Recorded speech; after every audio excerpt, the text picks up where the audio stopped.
After getting drunk with my best friend, Lyla Smith, at the bar, I end up sleeping with my fiance, Silas Clarke, whom I've only met for a few times. Not only that, but I only discover that I'm pregnant with his child 2 months later. Just when I'm debating whether or not I should tell Silas the truth, Lyla, who has been my friend since we were kids, keep advising me. You never liked Mr. Clarke anyway, Lyla, you might as well use this opportunity to screw this engagement over. Since you and Logan like each other, he won't mind the fact that you're pregnant with Mr. Clarke's child, he'll definitely treat you and the child well. When the time comes, you won't have to marry the man you don't like, plus, you'll marry Logan, the man you love. Isn't this a dream come true? Just as I'm about to agree to that suggestion, I feel a kick coming from my belly, which has yet to develop a baby bump. Next, a baby's voice echoes in my mind. Mom, don't trust that mean woman. You'll get abused by that Logan jerk in the future, not to mention you'll be forced to sell your body because of the decision you'll make today. Dad has already found out that you're the woman from that night. He's on the way here right now. Upon hearing my unborn baby's thoughts, I tremble violently immediately. Although I don't have any feelings for Silas, I can still try to nurture a relationship with him. On the other hand, I only get to live once, so I can't ruin it no matter what. Lyla, are you really willing to marry someone you don't love? Logan has had a crush on you for ages, even if you marry him with a baby, he definitely won't mind, you might as well just come clean. Lyla Smith gripped my hand, her face was full of earnest concern as she tried to persuade me. Silas Clarke was my fiance, someone I'd barely met a few times. Logan Smith, on the other hand, was my boyfriend, the one I'd been dating behind my family's back. Over the years, I'd brought up canceling the engagement more than once, however, every single time, Dad would scold me, frustrated beyond belief. The Clarke family isn't someone we can afford to offend. Mr. Clarke taking an interest in you is the luckiest thing that'll ever happen to you, can you please stop causing trouble? So, when Lyla made her suggestion, I was immediately tempted, however, in the next second, a sharp pain shot through my abdomen, and that baby's voice rang out from nowhere. Mom, use your brain. This friend of yours is a total snake, she and Logan are scheming to get you away from the Jackman family so she can take your place and marry Dad. After you ran away with Logan, Grandpa was so terrified of Dad's reaction that he claimed Lyla as his daughter and let her become Mrs. Clarke in your place. She's been enjoying the life that should have been yours. You treat her like your best friend, but she's using you as a stepping stone. Hearing the voice from my belly, I instinctively looked at Lyla, only then did I notice that her face was filled with barely concealed eagerness. Sensing her true intentions, I changed my approach. But I've been used to having you serve me since we were little, if Logan and I elope, would you be willing to keep staying with me? We're so close, you wouldn't refuse, right? The word serve seemed to strike a nerve. Lyla's eyes darkened. She wasn't my friend in the traditional sense, she was the maid Dad had me pick out from an orphanage when I was young. As she'd grown up alongside me, Dad had even made an exception and allowed her to attend school with me. After spending so many years together, I'd stopped thinking of her as a maid and started seeing her as my best friend. My first meeting with Logan had only happened because she'd set it up. Now, though, it seemed Lyla wasn't as innocent as I'd thought. Lyla froze, caught off guard, she stammered, of all things, you're thinking about this? How can material things compare to the love Logan gives you? Lyla, when did you become so materialistic? Whatever, Logan's waiting at the back gate, I'll just let him tell you himself. Watching Lyla rush out in a hurry, I pulled out my phone and opened a contact I'd never dialed before. Sensing my hesitation, the baby's voice rang out again. Mom, you can't waver now. Press it. Give Dad a chance. Please. I don't want to be carved out alive again. Hearing carved out alive, my hand trembled, and I dialed Silas' number. The instant the call connected, I blurted out, you have half an hour, get to my house. After I hung up, the baby in my belly started celebrating as if it had just won the lottery. Yes. Dad's coming. We're saved. You got totally duped by Lyla before, Mom, but at least your brain decided to work today. I listened to my unborn child roasting me, completely speechless. However, as I looked down at my still flat stomach, questions flooded my mind. If I could hear the baby's thoughts, could it hear mine too? I placed both hands on my abdomen and tentatively thought, baby? Mom. After a moment of shock, the baby responded with pure joy. Mom, you can actually hear me. This is amazing. At least dying once wasn't for nothing. I froze, then, suddenly, the baby kicked my belly. A flood of memory fragments surged into my mind. One memory showed the horrifying abuse I'd endured after leaving the Jackman family with Logan. In it, I was 8 months pregnant, lying in ragged clothes among piles of garbage. Logan, who'd once sworn he'd treat me well, now stood over me. He grabbed my hair and yanked my head up, pressing a knife against my swollen belly. I've been generous in letting this bastard live under my nose for 6 months. Now, it's time for the little bastard to repay me. In the memory, I begged him, please spare my baby, I'm begging you can hit me, yell at me, whatever you want, just please spare the child. Logan slapped me across the face in response. Alara Jackman, you still think you're the Jackman family's precious daughter? What gives you the right to tell me what to do? Someone's paying 20 grand for a stillborn, black market organ trade, $20,000. Only an idiot would pass that up. For $20,000, Logan had sliced open my belly with his knife, he carved out my baby while it was still alive and killed it with a single stab. I'd bled out shortly after, dying filled with rage and grief. The memory made me want to scream. The baby told me that after its death, it had somehow returned to my womb and gained consciousness, that was why it could communicate with me now. Thinking about what would happen if I left with Logan, I clenched my fists until my knuckles turned white. If Lyla and Logan wanted to destroy me, I'd make sure they got exactly what they deserved. I used the room's intercom to call the villa's security. I just saw someone lurking around the back gate, go check it out. Within minutes, chaos erupted in the living room downstairs, then, I heard Lyla's voice crying out. Ma'am, I swear I'm innocent. I didn't let any strangers in, Logan's not a thief, he's a mess, Alara's friend. If you don't believe me, just ask her. Ask me what? I descended the stairs and stared coldly at Logan, who was pinned to the ground by security guards. I do know him, but when did I invite him here? Lyla, I know Logan's your college classmate, but you can't be this irresponsible, don't forget that you're just a maid in this house. My words hit Lyla like a slap to the face, she flushed with humiliation instantly. Logan, who was still pinned to the ground, hadn't picked up on my changed attitude, he kept trying desperately to get my attention. Alara, tell them to let me go. I came here to surprise you. His eyes sparkled as he looked at me, but all I felt was revulsion. The memories flooding my mind didn't just show Logan carving out my baby and killing me, they also revealed how he turned violent after we left together, he had constantly beat and berated me. Things got worse after Dad claimed Lyla as his daughter and married her off to the Clarks. Once the Jackmans abandoned me, I became worthless to Logan. That monster had sold me, over and over, to anyone willing to pay. Even as my pregnancy progressed and my belly grew, those perverts never stopped. The baby sensed my fear and spoke to me, don't be scared, Mom, Dad will be here soon, and you're safe in the Jackman residence right now. Mom noticed my distress too, she snapped at the guards when she saw how I was looking at Logan. What are you standing around for? Get him out of here and make sure he regrets stepping foot on this property. Following her orders, the guards hauled Logan to his feet. When they started getting rough, Logan panicked and shouted at me. Alara, what's wrong with you? I came to take you away. Tell them to stop. Stop. Please stop. Logan curled up with his arms protecting his head, screaming as the guards pummeled him. Lyla lost it when she saw Logan get beaten up. She forgot Mom was even there and shouted at me. Alara, what the hell are you doing? That's Logan! How can you treat him like this? The sharp crack of a slap cut her off. Mom glared at Lyla with cold, sharp eyes. Lyla, who gave you permission to speak to my daughter that way? Alara's been good to you, but have you actually forgotten your place? The baby cheered at Mom's fierceness. Go Grandma! In my past life, if it wasn't for that witch Lyla, Grandma wouldn't have died so young. I pressed for details, and the baby told me everything. After I left with Logan, Mom never stopped searching for me. Lyla had deliberately let it slip that I'd gone to another state. Mom rushed there overnight to find me, only to arrive just as several men were forcing themselves on me. The shock of seeing her beloved daughter destroyed like that triggered a massive heart attack. She died in the ambulance on the way to the hospital. The knowledge tore me apart. Lyla clutched her swollen cheek, though she didn't dare say anything. I caught the flash of hatred in her eyes. Mrs. Jackman, I'm not lying. Ella MS, Alara invited Logan here, the two of them are actually. Before Lyla could expose my relationship with Logan, Mom impatiently had the guards silence her. I won't tolerate this disrespect in my own home, you two are going to serve as an example to everyone here, this is what happens when you overstep.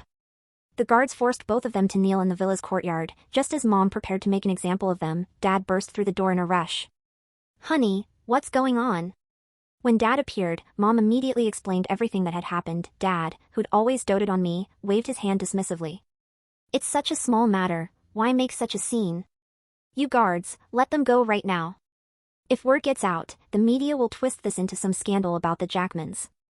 Besides, Lyla said that Logan is Alara's friend, there's probably just been some misunderstanding. The moment the tape was ripped from her mouth, Lyla seized her chance. In front of everyone, she announced loudly, Ms. Alara, Logan is clearly your boyfriend. Why won't you acknowledge him? You agreed to let me bring him in, but the second Mrs. Jackman found out, you made me take all the blame. Logan caught Lyla's signal and dropped an even bigger bombshell. Alara, just tell your parents the truth. We love each other, they'll let us be together. You're pregnant with my baby, how could they possibly tear us apart now? The revelation of my pregnancy sent shockwaves through everyone present. The baby sputtered furiously in my mind, that bastard. Mom, what did you ever see in him? I'm so angry. He's not my dad. Mom looked utterly bewildered, you lying little punk. You're just trying to ruin my daughter's reputation. Guards, throw him out and don't let him near the Jackman residence ever again. Logan was determined to make me admit our relationship publicly. If I ran away with him, Lyla could take my place with the Clarkes. He broke free from the guards and shouted, if you don't believe me, just ask Alara.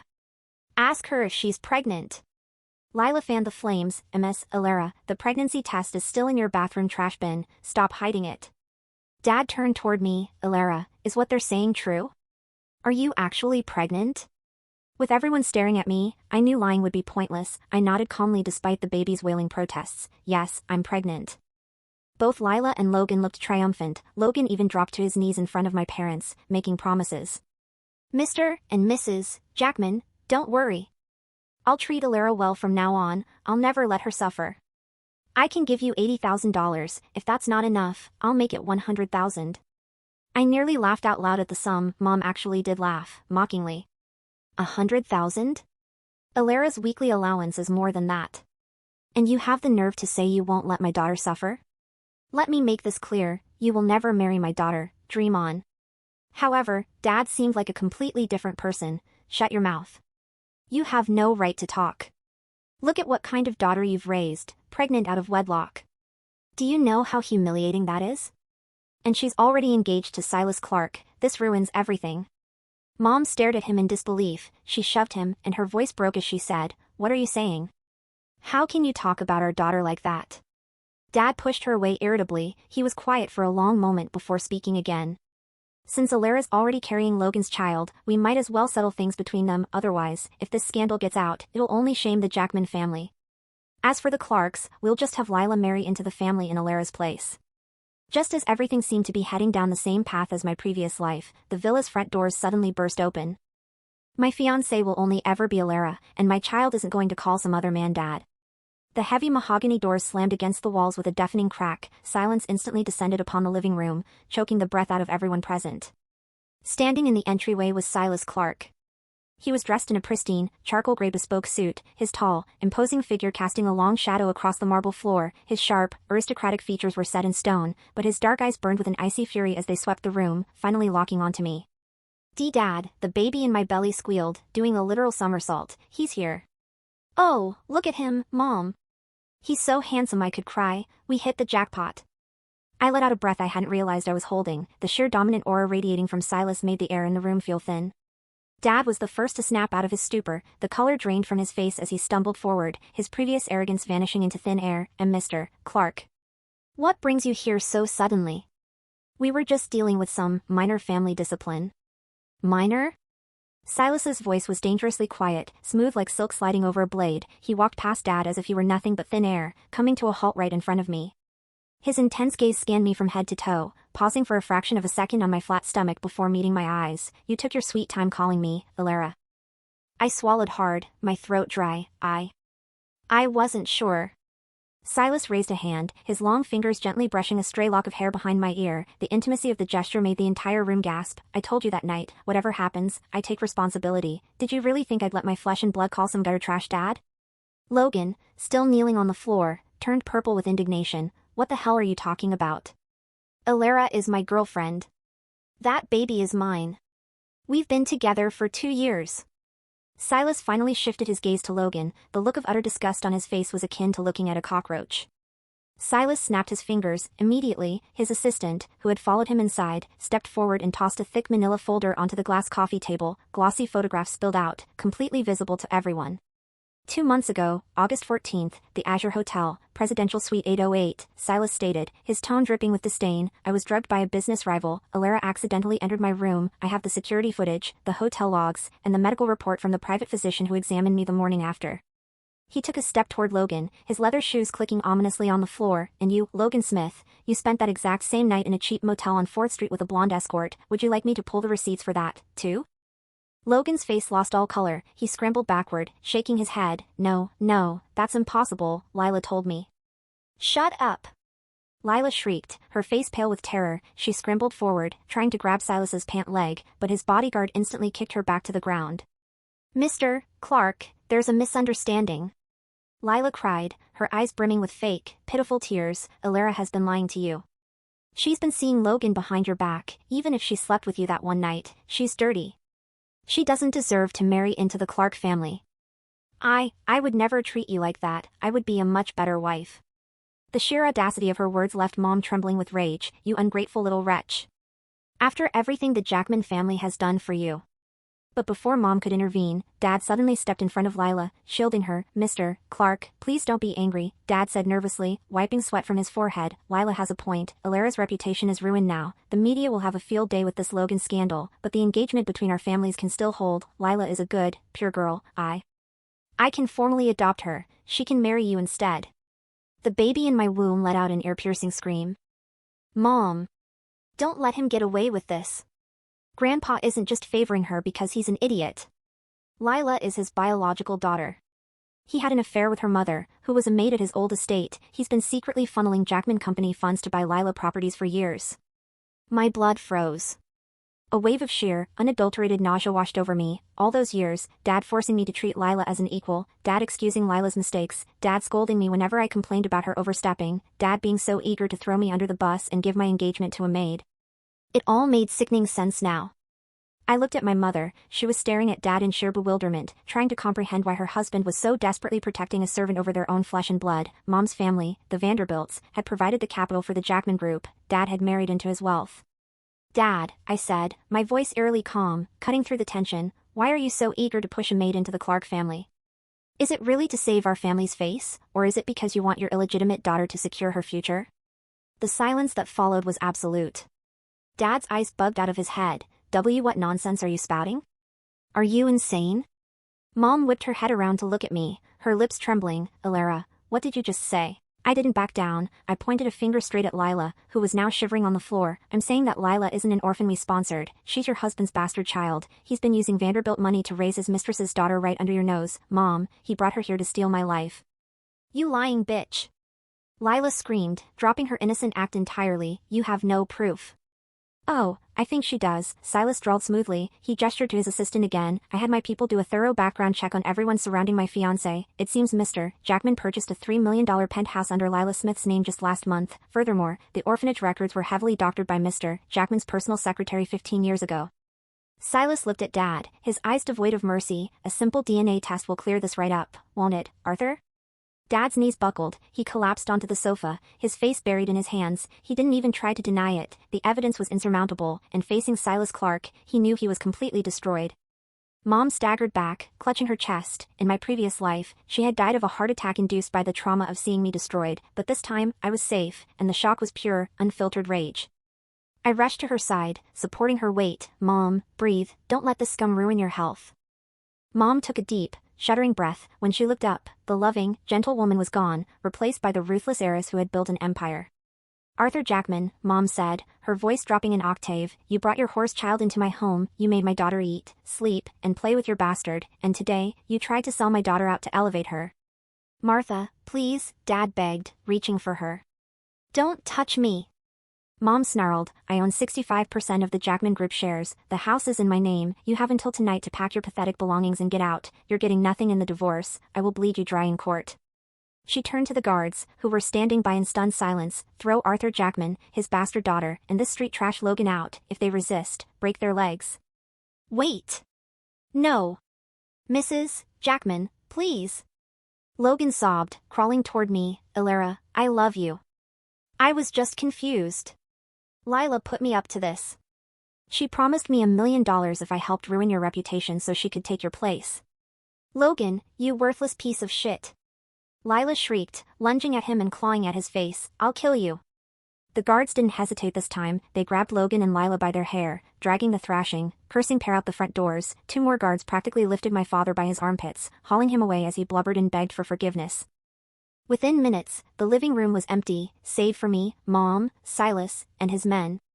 The heavy silence returned, but this time, it was peaceful. Mom collapsed onto the sofa, sobbing quietly into her hands. I sat beside her, rubbing her back, tears of relief pricking my own eyes. We had survived. The nightmare of my past life was dead and buried. Mom, the baby's voice cooed softly in my mind, don't cry, we won, Grandma is safe, and Dad, well, Dad is standing right there looking at you like he wants to eat you up.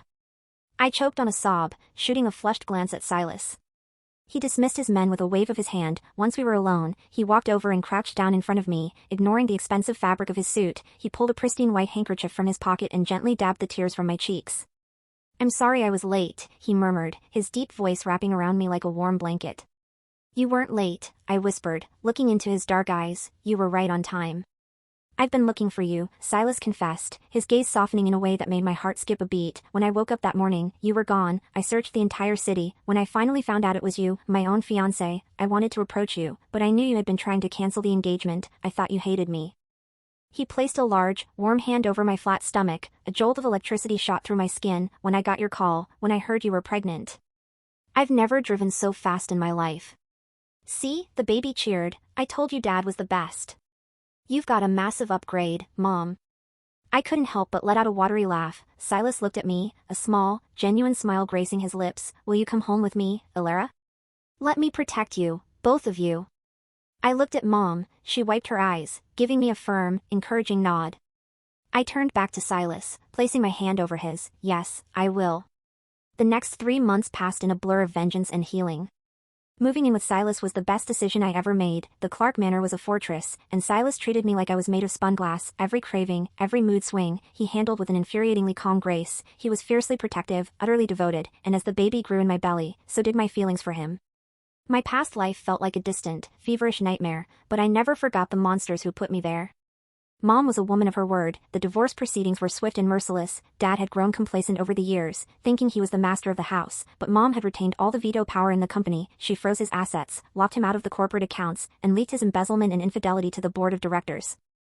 Dad was ousted in disgrace, penniless and carrying millions in debt from the secret properties he had bought for Lyla, which Mom's lawyers ruthlessly repossessed. He was left with nothing. But the real show was Lyla and Logan. Without the protection of the Jackman family, Lyla's world collapsed. She had grown accustomed to designer clothes, fine dining, and treating others like dirt. Suddenly, she was homeless, her bank accounts frozen, her name blacklisted in every elite circle. And Logan? Logan was a parasite who only latched onto a host with blood to spare. Mom, turn on the TV. Channel 4. Quick, the baby practically yelled in my head one rainy afternoon. I was lounging on the velvet sofa in Silas's study, eating a bowl of strawberries. I grabbed the remote and flicked it on. The local news anchor appeared, looking grave. Breaking news today as local police have busted a gruesome underground black market organ syndicate operating out of the abandoned shipyards. 2 individuals have been taken into custody. Footage rolled, showing the rain-slicked docks. Police cars with flashing lights surrounded a dilapidated warehouse. 2 figures were being shoved into the back of a police cruiser in handcuffs. I gasped. It was Logan and Lyla. Logan looked like a feral rat. His clothes were torn, his face bruised and desperate. Lyla was worse. She was wrapped in a foil emergency blanket, her face pale, screaming hysterically at Logan as the officers restrained her. Authorities state that the male suspect, identified as 24-year-old Lyla Smith, attempted to sell his female companion to the syndicate to pay off a massive underground gambling debt. The suspect had reportedly lured the victim to the location under the guise of fleeing the city. I froze. The strawberry dropped from my fingers. In my past life, Logan had carved my baby out of my body for $20,000. Now, in his desperation, with no wealthy girlfriend to bleed dry, he had tried to sell Lyla to the exact same black market butchers. Poetic justice was a terrifying, beautiful thing. He's going away for a long time, Mom, the baby said, sounding fiercely satisfied, and Lyla, well, she gets to spend the rest of her life knowing her true love tried to harvest her kidneys. Silas walked into the study at that moment, taking off his suit jacket. He glanced at the TV screen, his expression unreadable, before looking at me. Did you see the news? I asked softly. Silas walked over, sitting beside me and pulling me into his side. He kissed the top of my head. I did. The police received an anonymous tip about Logan's whereabouts. It's a shame he'll be spending the next 20 years in a maximum security prison. I looked up at him. An anonymous tip? Silas smirked, his dark eyes glittering with a dangerous, protective light. I told you, Lyla, nobody touches what's mine. I leaned my head against his shoulder, a profound sense of peace washing over me. The monsters were caged, my mother was thriving, having taken full control of her life and empire.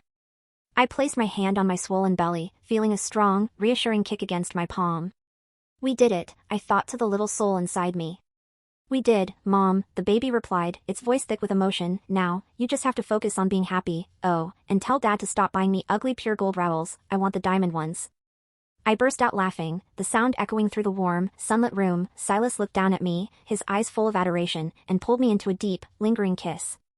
I had been given a second chance at life, and this time, I was going to live it beautifully.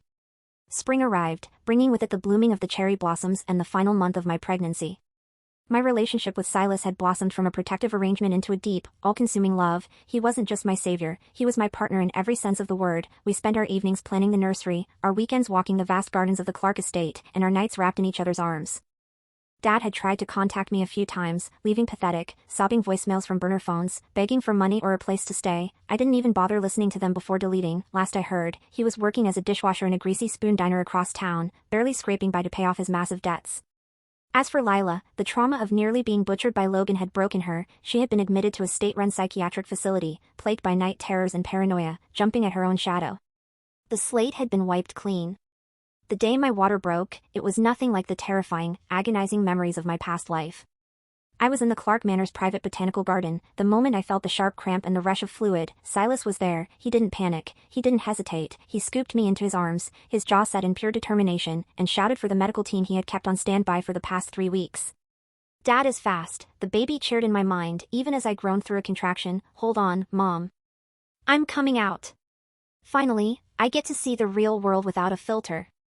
I was rushed to the estate's state-of-the-art medical wing. Mom arrived within 20 minutes, holding my hand on one side while Silas held the other. The labor was exhausting, but every time the pain threatened to overwhelm me, Silas's voice anchored me. You're doing perfectly, Lyla, I'm right here, I'm not going anywhere, he whispered fiercely, pressing kisses to my sweat-dampened forehead. I love you, I managed to gasp out between pushes. I love you more, he replied, his voice breaking with emotion. Push, sweetheart, one more. With a final, agonizing effort, a sharp, piercing cry filled the sterile room. The sound was the most beautiful thing I had ever heard. It wasn't the silence of a stolen life, it was a loud, demanding, furious roar of a child who had fought time and fate to be born. It's a boy, the doctor announced, quickly swaddling the furious little bundle. Silas cut the cord, his hands shaking for the first time since I'd known him. The nurses cleaned the baby and gently placed him on my chest. He had a tuft of thick, dark hair exactly like Silas's, and when he cracked his tiny eyes open, they were a striking, piercing blue. I'm out, a tiny, exhausted voice echoed in my mind, and wow, it's bright out here. Mom, you look a mess, but you're the prettiest mess I've ever seen. Tears streamed down my face as I kissed his tiny forehead. Welcome to the world, little one, we've been waiting for you. Silas leaned down, wrapping his arms around both of us, burying his face in my neck. I could feel his tears dampening my skin. Thank you, Silas whispered. Thank you for him, thank you for us. Mom stood at the foot of the bed, wiping her eyes with a tissue, a radiant smile on her face. The trauma, the betrayal, the horrific death of my past life, it was all gone, washed away by the warmth of the room, the love of my family, and the tiny, miraculous life resting on my chest. I had changed our fate, and the future was ours to write.